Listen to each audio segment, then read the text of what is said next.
YouTube! Another month has passed, so it's time again for an episode of Curtain Up, my monthly series where I talk about the theatre that I've been to see in the month. I think this has been my quietest theatre month so far, but I hope you enjoy hearing about what I've been to see regardless. First up in April we had the Olivier Awards. The Olivier Awards are one of my favourite theatre events of the year anyway, so this year I was so thrilled to be working on the event. I was in Covent Garden's Piazza during the day taking photographs of the stuff going on there, so we had the live performances from the Audience Award nominees and then just general fun going on in Covent Garden, and thankfully it didn't rain as well.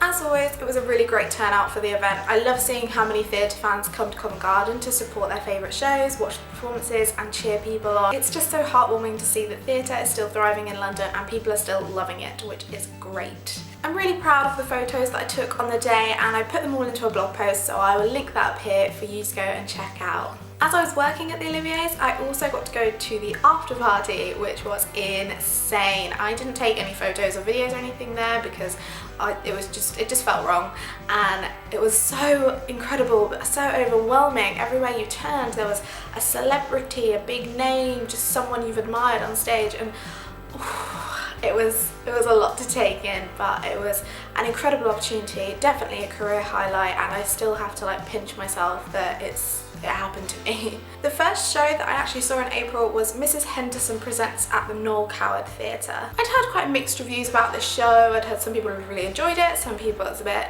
nah. I personally really enjoyed it. It was kind of like a really classic show with a twist, and I mean kudos to those performers for getting their kit off on stage. That must be terrifying for them, but they do it in a really classy way. Still, it doesn't feel cheap, it doesn't feel tacky, it feels very, yeah, just classy. I really liked the music and the staging of the show. I think they did that really well, and obviously there's points where it's set in the war, and I think the way they did the sort of bomb scenes were incredible. I was actually quite on edge and scared. We'd picked up really last minute tickets to see this. I think we paid £15 and we were kind of at the back of the stalls, but it was still a really good view. The dress circle overhang wasn't too much of an issue, and yeah, really enjoyed the show. The next show was one that I've seen before and I've really enjoyed, and that was Mamma Mia at the Novello Theatre. This was another one where we picked up quite last minute tickets. I think we paid £35 and got a really good stall seat. The last time I saw this, I think I was in the dress circle, and there was a lot of tourists around us that didn't really know their theatre etiquette, so they kind of ruined the experience for us. This time, a much better behaved audience, and I really enjoyed it. It was so great to see Diane Pilkington as Donna. She's just hilarious and has an amazing voice.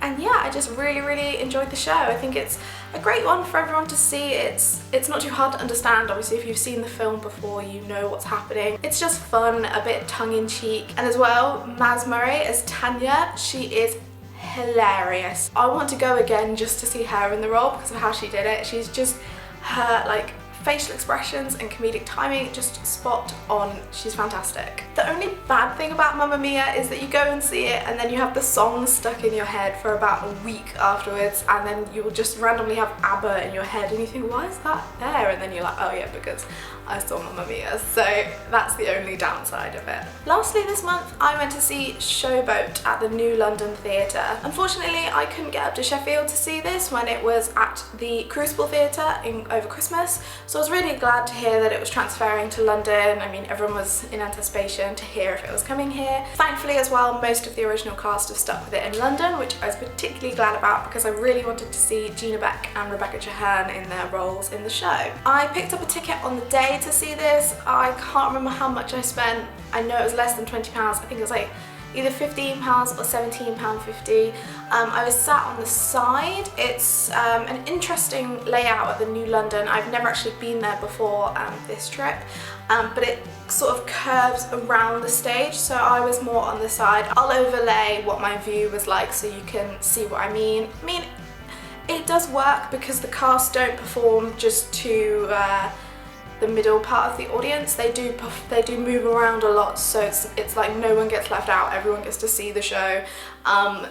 So I suppose it's not too much of an issue, but I do kind of want to see it from the middle section, just because I think the cotton blossom must look quite incredible from a front angle. The show itself, It's not one of my favourite shows I've been to see. I think it's an incredible cast effort, like everyone puts in so much to the show and it really does like make a difference. I think it's to do with the age of the show and it did feel a bit slow at points. I think the show definitely appeals more to an older audience, whereas younger audiences now are used to very fast-paced musicals. I did enjoy it. I didn't not enjoy it, but it's not one that I will quickly rush back to. Saying that though, it was incredible to see Gina Beck and Rebecca Chahern on stage again, and they have an incredible cast with them.